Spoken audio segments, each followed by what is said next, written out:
class, open your English translation book, lesson number 9, future continuous tense. Today we are going to learn about the translation of future continuous tense. Okay, आज हम future continuous tense के translation के बारे में सीखेंगे, that how we can identify any sentence that it is formed in this form. Okay, ये इस form में कैसे फॉर्म हुआ है, या हम आइडेंटिफाई कैसे कर सकते हैं किसी सेंटेंस को कि ये जो सेंटेंस है ये फ्यूचर कॉन्टिन्यूस टेंस के अंदर फॉर्म किया गया है. क्लियर? आपकी बुक में कुछ मिस्टेक्स दी हुई है, सो मैंने जो नोट्स हैं वो अपनी नोटबुक में बनाए हैं, ये आपको आपकी नोटबुक में नोट करने हैं. ठीक है, एग्जाम्पल्स हम बुक में से लेंगे, लेकिन रूल्स एंड ट्रांसलेशन हम अपने जो नोटबुक में नोट्स बनाए उनके बेस पे करेंगे. ओके, सबसे पहले तो हमें आइडेंटिफिकेशन पता होनी चाहिए कि कोई सेंटेंस को पढ़कर हम बता सकें कि फ्यूचर कॉन्टिन्यूस टेंस में वाक्य की क्रिया का अंत रहा हूँगा, रही हूँगी, रहे होंगे, रही होगी आदि से होगा.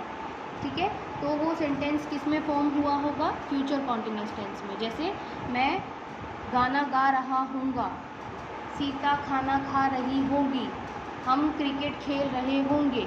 यानी फ्यूचर में बात हो रही है कि कोई काम फ्यूचर में कंटिन्यू हो रहा होगा, तब हम उसको फ्यूचर कॉन्टिन्यूस टेंस में रखते हैं. इसमें आपको दो चीज़ें हैं जो यूज़ करनी है हेल्पिंग वर्ब में, विल एंड शेल. ठीक है, विल भी और शेल भी है, but will and shall basically आप समझिए. विल आप इतना सिंपल समझिए, शेल आप लगाएंगे ओनली आई और वी के साथ. बाकी जितने भी आपके सब्जेक्ट्स हों, फिर चाहे वो सिंगुलर हो या प्लूरल हो, ठीक है, नाउन हो या प्रोनाउन हो, कुछ भी आपका सब्जेक्ट हो आप उसके साथ विल लगाएंगे. ओनली शेल किसके साथ लगेगा? आई और वी. आपके सेंटेंस होते हैं affirmative, negative and interrogative.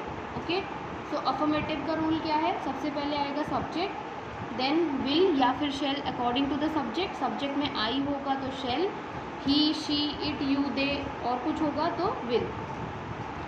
Then आप लगाएंगे बी, देन वर्ब की फर्स्ट फॉर्म के साथ आईएनजी एंड देन ऑब्जेक्ट. आपकी बुक में एग्जाम्पल रीड करते हैं. हम लोग कपड़ों पर प्रेस कर रहे होंगे. रहे होंगे क्या आ गया आपका? Future continuous tense. अब यहाँ पर देखिए, हम लोग यानी बहुत सारे लोगों की बात हो रही है, और यहाँ पर हम सब्जेक्ट का यूज़ करेंगे वी. मैंने आपको बताया आई और वी के साथ शेल लगता है, बाकी सबके साथ विल. तो यहाँ क्या आएगा? शेल. वी शेल, देखो शेल और विल के बाद be. We shall be, verb की फर्स्ट फॉर्म के साथ आईएनजी. प्रेस करने के लिए जो वर्ब यूज़ करते हैं उसे कहते हैं आयन. ठीक है, उसके साथ आईएनजी लगा, ironing. We shall be ironing, then object. क्या आयन कर रहे हैं? कर रहे होंगे कपड़े, तो clothes. We shall be ironing the clothes.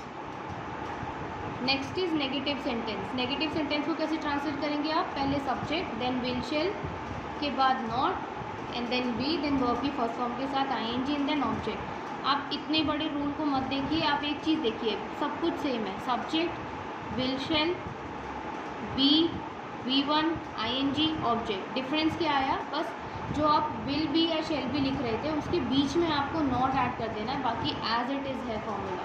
ठीक है, शेल या विल के बाद नॉट, तो शेल नॉट बी या फिर विल नॉट बी, बाकी सब सेम है. ट्रांसलेशन में आपके बुक में एग्जाम्पल देखिए, वह पत्र नहीं लिख रहा होगा. अब यहाँ पर देखिए लिख रहा होगा, तो ये वह कौन है? लड़का है. सब्जेक्ट क्या आया?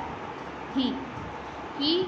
मैंने आपको बताया आई और वी के साथ शेल, बाकी सबके साथ विल, तो यहाँ पर क्या आएगा? विल. ही विल के बाद ही विल. देखिए मैंने आपको बोला था कि आपकी बुक में मिस्टेक है, वो मिस्टेक यही है. ही विल के बाद बी नहीं आएगा, ही विल के बाद नॉट आएगा. He will not B.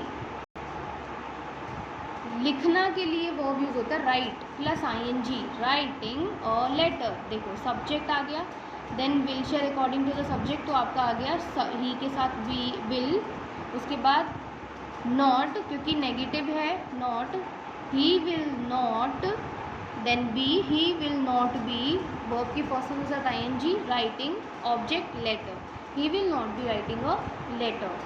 Now third type of sentences, interrogative sentence. ये कौन से सेंटेंस होते हैं? जो क्वेश्चन करने के लिए यूज़ किए जाते हैं.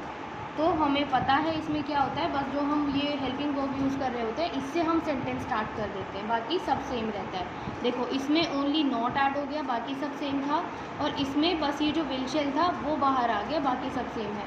अगर आपको इंटरोगेटिव सेंटेंस में कहीं भी नॉट का यूज़ अगर दिख रहा हो तो आप क्या करेंगे, सब्जेक्ट के बाद नॉट लगा देंगे, बाकी सब सेम रहेगा। तो विल शेल से सेंटेंस स्टार्ट होगा, देन सब्जेक्ट, देन बी। ठीक है, जो विल भी आप लिख रहे थे तो विल बाहर आ जाएगा, बाकी सब सेम रहेगा, वर्ब की फर्स्ट फॉर्म के साथ आईएनजी एंड देन ऑब्जेक्ट। आपकी बुक का एग्जाम्पल देखिए, ये आपका क्वेश्चन पूछा जा रहा है इस बुक में, क्या लड़के शोर मचा रहे होंगे, क्वेश्चन मार्क, इंटरोगेटिव सेंटेंस है।